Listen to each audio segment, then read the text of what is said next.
and Quella. Science, Quella, are you ready? Yes, teacher. Okay, for our first question, true or false? Elements are made up of subatomic particles called protons, neutrons, and electrons.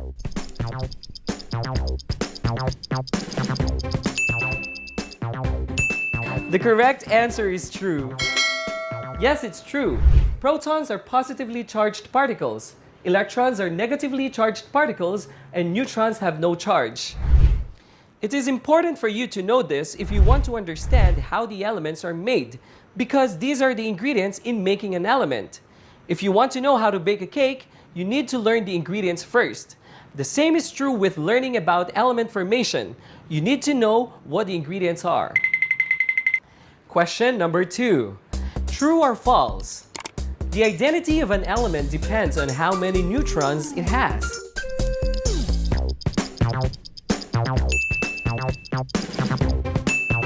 The correct answer is false. The identity of an element depends on how many protons it has. An atom that has one proton is hydrogen no matter how many neutrons and electrons it has. If you add another proton to an atom of hydrogen, it will stop from being a hydrogen and it will become helium. Imagine if you have a friend who is very talkative and then one day he came to class and he was very quiet. What do you usually say? Hey, you're so quiet today. That's not you. Now imagine you saw an atom of hydrogen on the road. If that hydrogen has 2 protons, what do you say? Hey, you have 2 protons. That's not you. You're not hydrogen. You are helium. If you don't know how many protons an element has, just look at their atomic number and it will tell you the number of protons of that element. It is also possible for a proton to turn into a neutron and for a neutron to turn into a proton. When this happens, the identity of an element changes. Question number 3. True or false? Lithium is one of the elements formed during the Big Bang nucleosynthesis.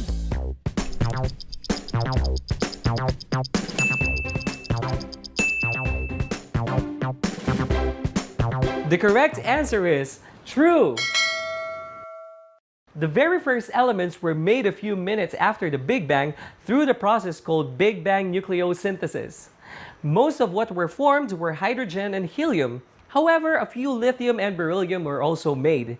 If you look at the periodic table of elements, you will notice that the ones at the top are the elements that I mentioned: hydrogen, helium, lithium, and beryllium. This is because these elements are lighter than the ones at the bottom. They are lighter because they have less protons and neutrons in their nuclei. Question number 4. True or false? Nucleosynthesis combines nucleons, protons, and neutrons to form new elements.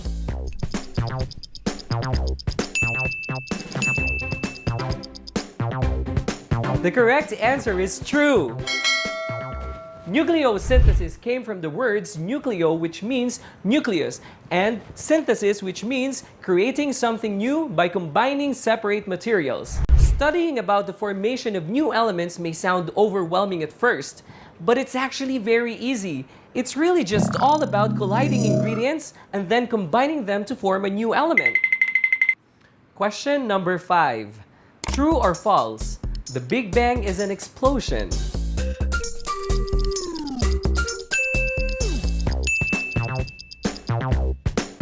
The correct answer is false. Contrary to popular belief, the Big Bang is not an explosion. The word explosion is misleading. That is why we prefer to use the word expansion to refer to Big Bang.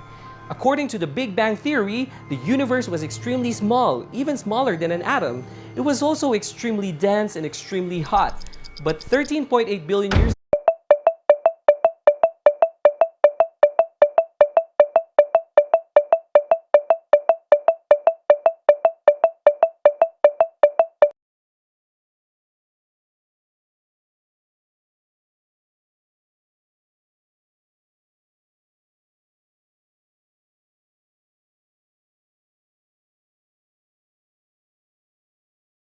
ago, it began to expand, and the formation of most light elements occurred just a few seconds after the Big Bang.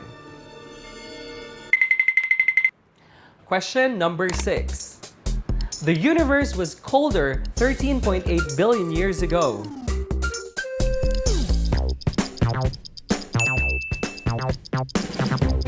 And the answer is false. The universe was very hot billions of years ago. However, it cooled down as it expanded. This fact is important in our study of element formation. It tells us that there was a time when the universe was hot enough to form elements, and then it stopped because it cooled down. Question number 7. True or false? The higher the energy of the particles in an object are, the higher the temperature of that object will be. The correct answer is true. Temperature is a measure of the average are, the higher the temperature of that object will be. The correct answer is true. Temperature is a measure of the average kinetic energy of the particles in an object. The higher the energy of these particles are, the higher the temperature of the object will be. You're right, Quella. Look at the two sets of molecules on the screen. Let's all imagine that these are water molecules. The molecules of the one on the left has more energy. They are moving faster. The one on the right has less energy. Which of the two do you think is hotter? If you think that the one on the left is hotter, then you are correct. If you are too shy to tell your friends that you are hot, maybe you can tell them that the particles inside you have a lot of energy. If they watch this, they won't be confused with what you mean. The temperature of the universe can also tell us whether or not it's possible for new elements to be created there. When it's too hot, the particles have too much energy. They just get destroyed when they collide. If the particles lack energy, they will just bounce upon collision. No new element made. However, if the temperature of the universe is just right, protons and neutrons can combine when they collide. When that happens, new elements are made. Last question. True or false? Mass can be converted into energy. The correct answer is true. We learned from the law of conservation of mass that mass can neither be created nor destroyed. However, Einstein's theory of relativity, E is equal to mc squared, tells us that mass can be converted into energy. It is important for us to understand and to know that it is possible for mass to be converted into energy. Later, you will see that when elements are made, energy is released. Now, where does this energy come from? It comes from mass. So how did you do? Were you able to answer everything correctly?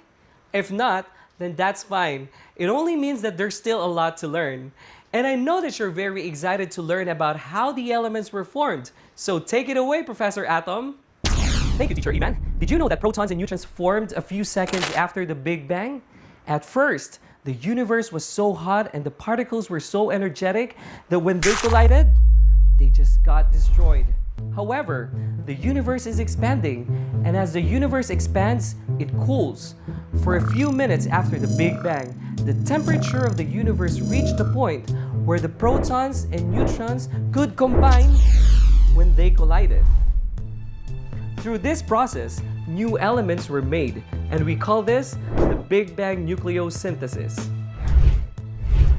How does this Big Bang nucleosynthesis work? Protons and neutrons collide and combine to form deuteron. Deuteron is an isotope of hydrogen that has one proton and one neutron. How do we know that this deuteron is an isotope of hydrogen and not of any other elements? It's because it has one proton. And all atoms that have one proton is hydrogen. Soon another neutron collides and combines with it to form triton. Again, this is an isotope of hydrogen because it has one proton. Then again, another proton collides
because it has 2 protons. Most of what were formed were hydrogen and helium. However, some lithium and beryllium were also formed. One way lithium was formed was through the collision and combination of helium-4 and triton. And one way beryllium was formed was through the collision and combination of helium-4 and helium-3.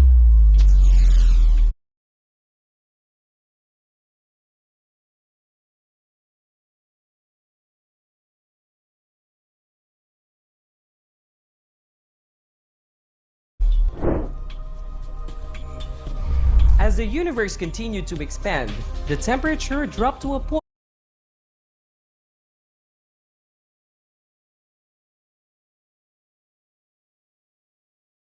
where the particles no longer had enough energy to combine when they collide. They just bounced. The universe was able to create a lot of hydrogen and helium and a few lithium and beryllium. That is the process of Big Bang nucleosynthesis. As you can see, it is very straightforward and very easy to understand. All you have to remember are the words collision and combination. Now that we know how the light elements were formed, the question that remains is, how are the elements heavier than beryllium formed? So far, we've learned that we need enough heat so that the particles have enough energy to combine when they collide. However, we know that the universe can no longer provide that heat because, like what we learned earlier, as the universe expands, it cools. Now, can you think of a hot place where heavier elements could possibly form? If you thought of the sun, then you are correct. Yes, some heavier elements were formed in celestial bodies like the sun, the stars. And that made me think of the nursery rhyme Twinkle Twinkle Little Star, and I'd like to share to you the senior high school version of that song. Twinkle, twinkle, big, big star, now I know how hot you are. Heavy elements exist because of you, gold, calcium, oxygen, and silver too. So what have we learned from this song that I hope you sang in your head? The rhyme tells us that stars don't just twinkle, they do more than that. They make it possible for elements to form. It also tells us that stars are not little, they're big, and they only look small because they're very far away. Lastly, the rhyme tells us that stars are so hot, they can provide energy for another type of nucleosynthesis, the stellar nucleosynthesis. When elements are formed inside a star, we call that stellar nucleosynthesis. It all starts with a stellar nebula. The stellar nebula is the birthplace of the star. It is called such because it is where the stars are born. It is a huge clump of gas and dust particles. Eventually, gravity will collapse this structure, and as it collapses, the force of gravity increases the kinetic energy of the particles. Hydrogen atoms gain enough energy to collide and combine to form helium atoms through the process called nuclear fusion. In a nutshell, nuclear fusion happens when atoms gain enough energy to combine when they collide. This process releases huge amount of energy. Have you ever wondered why the sun is so hot? Where does it get its energy from? It gets its energy from nuclear fusion. When 4 hydrogen atoms combine to form helium, some of the mass of hydrogen is converted into a huge amount of energy. This energy blows the contents of the star out, but instead of being ejected, the contents of the star are held in place by gravity. When the star is at this stage, we say that it is in its main sequence stage. Currently, the sun is at this stage. Now, what happens inside the star in its main sequence stage depends on how big it is. In other words, different types of nuclear fusion happens inside the star depending on how big it is. For medium-sized stars like our sun, the proton-proton chain reaction is dominant. For more massive stars, the CNO or carbon-nitrogen-oxygen cycle is more dominant. The proton-proton chain reaction starts with 2 protons or 2 hydrogen atoms colliding and combining. As they combine, one of the protons turns into a neutron. Because of this, a positron and a neutrino are released. The positron will annihilate with an electron and release energy. We talked about this earlier. It was mentioned that protons can turn into a neutron and neutron can turn into a proton. Now, what we have left is a deuteron, which is an isotope of hydrogen. Later, another proton hits deuteron and helium-3 is formed. When this helium-3 meets another helium-3, which was formed from the collision and combination of other hydrogen atoms, they collide and they combine. Two protons will be released to perform another nuclear reaction, and that is how helium is formed through the process of proton-proton chain reaction. Back to you, Teacher Iman. That is how the light elements were formed during the Big Bang nucleosynthesis and how some light elements were formed during the stellar nucleosynthesis. Let's have a little review and see how much you learned about element formation. At the beginning, we reviewed 8 important concepts that will help us understand how elements were formed. These are: number 1. All atoms are made up of subatomic particles called protons, neutrons, and electrons. Number 2. The identity of an element depends on how many protons it has. Just look at the total number of protons that an atom has and you will know what type of element it is. Number 3. The light elements hydrogen, helium, lithium, and beryllium were the very first atoms to form. Number 4. Nucleosynthesis combines nucleons to form new elements. To form a new element, all you really have to do is to collide particles and combine them. Number 5. Big Bang is not an explosion. It is the expansion of space. Number 6. As the universe expands, it cools. This tells us that the universe was hot before, hot enough to energize particles to combine and collide. But as the time went by, it became cooler and cooler. Number 7. The higher the energy of the particles in an object are, the higher the temperature of that object will be. Number 8. Mass can be converted into energy. We also learned that a few moments after the Big Bang, protons and neutrons were formed. For a few minutes, the universe was hot enough to make the combination of these subatomic particles possible. And because of that, helium, lithium, and some beryllium were formed. However, when the universe was no longer hot enough, the nucleosynthesis stopped. The story of the elements did not end there though. Stars were born and nuclear fusion occurred at their core. Inside, hydrogen atoms combine to form helium and release energy. Now it's time to show how much you have learned. Please choose the letter of the best answer. Let's start with an easy one. Question number 1. Which of the following is not considered as light elements? A. Helium, B. Hydrogen, C. Lithium, or D. Iron?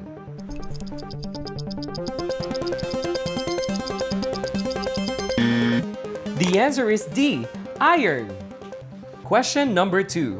Which of the following is true about nucleosynthesis? A. It is the division of atomic particle. B. The combination of elements to form compound. C. It is the creation of everything including all matter in universe. D. It is the process of creating new atomic nuclei from pre-existing nuclei.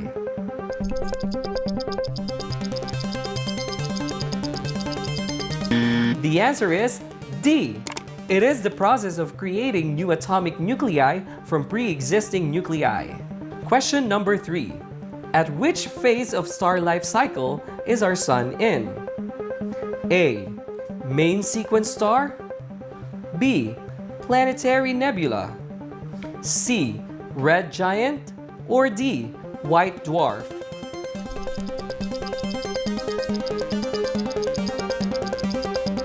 The answer is A. Main sequence star. Question number 4. How is the energy of the star produced? A. By combustion, B. By decomposition. White dwarf.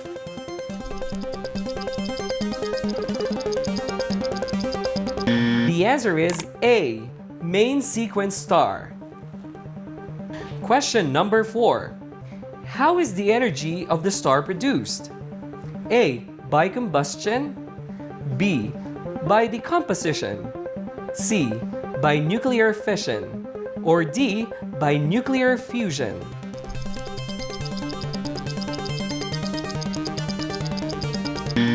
The answer is D. Nuclear fusion. Last question.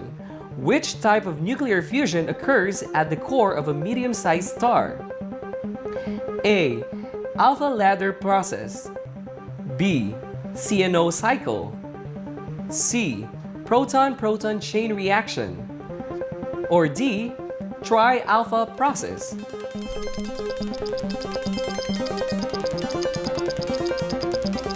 The correct answer is C. Proton-proton chain reaction. Before we end this episode, I'd like to share something that I hope will encourage you in this new learning setup. Many people may express doubt on your ability to learn without a teacher teaching you face-to-face. Remember, you can choose to be like the moon that always depends on others to shine, but you can also choose to be a star